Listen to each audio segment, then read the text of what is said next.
Noong bata pa ako, ang buhay ko ay isang sariwang pahina at naghihintay ng mga sulat sa kapalaran. Ako si Donna. Bata pa lang ako, mahal na ako ng mga magulang ko. Binibili nila lahat ng mga gusto ko. Pumasok ako sa high school na paaralan. Dito ko nalaman na ang pag-asa ay isang liwanag sa gitna ng kadiliman. Grade 7, unang landas na aking tatahakin. At dito ko nakilala si Art, ang nagpapabago sa buhay ko. Maganda mo naman. Ikaw ang nag-biro? Ano nga pala pangalan mo? I'm Donna. Ako naman si Art. Grade 12, student ka pala. Una na ako Sige. Ewan ko ba kung bakit ikaw lang ang nasa isip. Art, nandun ka lang pala. Pre, alam mo ba, may nakilala kong babae. Tsaka napakaganda niya. Talaga ba? Idiligawan mo. Oo nga. Sige pre, gagawin ko yan. Magkantay lang kayo. Tara na. Nahuhulog na naman pero hindi mo ko maramdaman. Uy! Ellie! Si Art! Kaso, grade 12 na siya eh. Okay lang yan. At least, nakilala ka, Pogi. Masaya akong kasama siya. Tinutulungan niya ako at nabuksan ang pinto ng kaligayahan. May maraming mga hadlang, inapi ako at nasaktan. Lang! Sino to? Sinong lalaki na yan? Sino to kasama ni Duna? Ano yan? Ano yun Sapin mo yan? Sino to kasama mo? Ha? Sino? Sino to? Hindi ko po alam. Ang bata-bata mo pa, lumalandi ka na? Marjorie po. Diyos ko, ang hirap-hirap na nga natin. Ganyan pa ginagawa mo? Kung ka magjowa, dapat malaki yung marka mo. Isipin mo kinabukasan mo, Donna. Ano ba nangyayari sa'yo? Ma, magsisipag po ako sa pag-aaral. Langga, tama na yun. Nai-stress ka na. Doon na, tumayo ka dyan. Ayusin ko po ang pag-aaral ko. Kailangan kong ipaglaban at ipagpatuloy dahil may mga alaala na nagbibigay liwanag. Hulog na sa'yo pero para naman Sabi ng nanay ko, hindi ka makapagtapos ng pag-aaral dahil lumalandi ka ng lalaki. Oo nga, landi-landi mo. Good 7 lang tayo. Hindi ka makapagtapos ng pag-aaral. Alis tayo nga dito, hindi tayo makapagtapos ng pag-aaral ng ganyan. Bakit mapanakit ang mundo? Wala ba akong karapatan na piliin ang kaligayahan ko?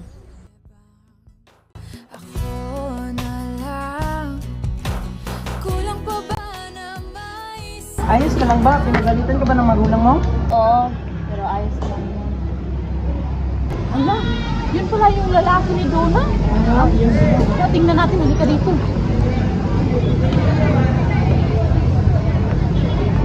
Totoo nga yung sinasabi ni Mama. Si Donna hindi makapagtapos ng pag-aaral dahil ang landi-landi, ang aga-aga nagbo-boyfriend. Ay, alis tayo dyan. Halika nga dito. Hindi na tayo. Tulungan na kita. Kulang pa ba na maisip kita, makilala at makasama ka? Bakit parang sa isip ko? Ayos lang ba pre kung mas bata siya sa akin? Oo, ayos lang yun. Tingnan nila, age doesn't matter.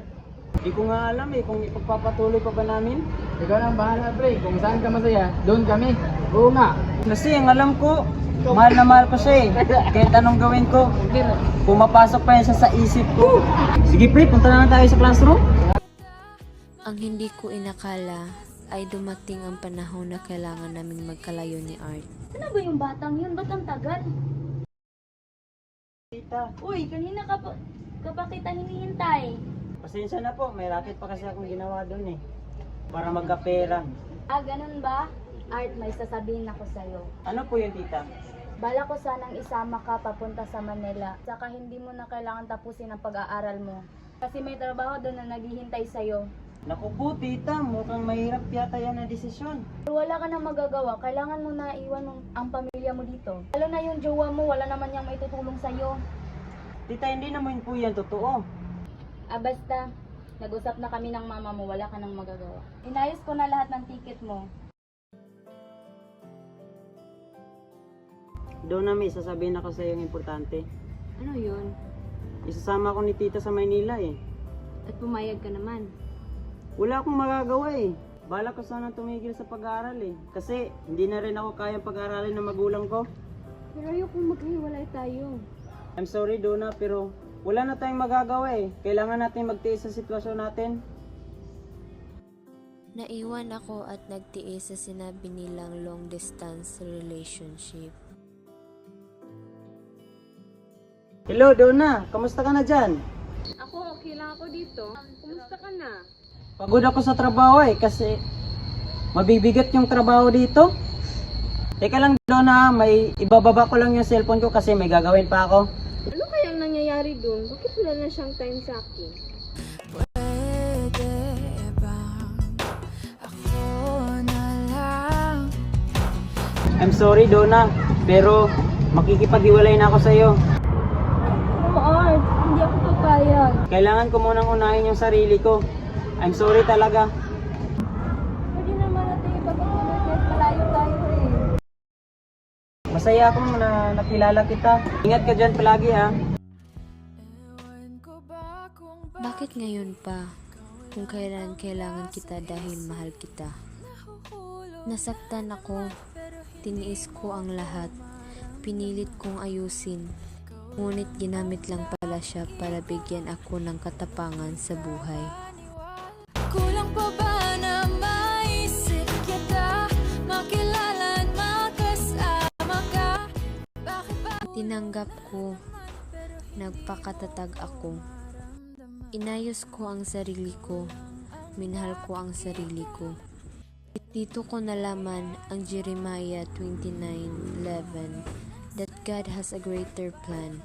Maraming pinto ang nagsarado, ngunit maraming pinto ang nagbukas. Kailangan ko munang unahin ang sarili ko at ibuhos ang lahat sa pag-aaral. Naging with high honor ako sa klase dahil sa pagsisikap. Proud na proud kami sa iyo, anak.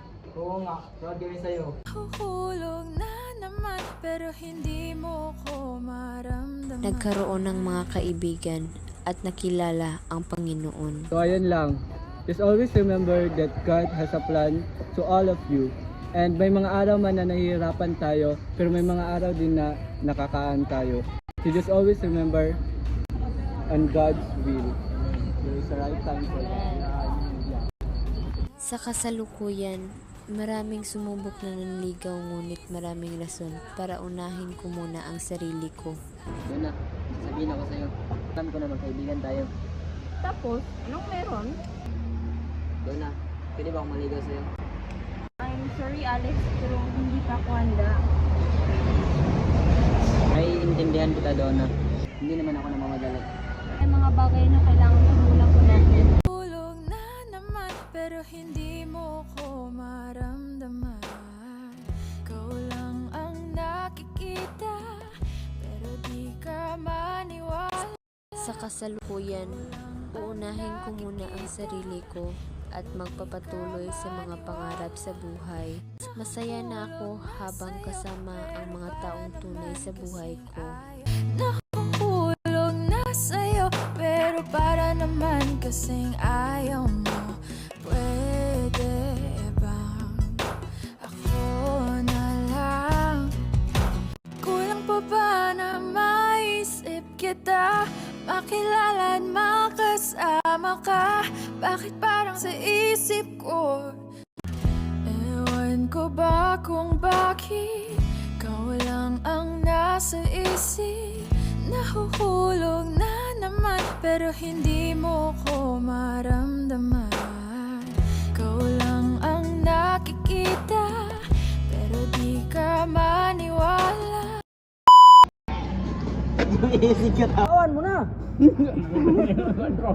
Kasugod. Okay lang yun. Kilig moments, go!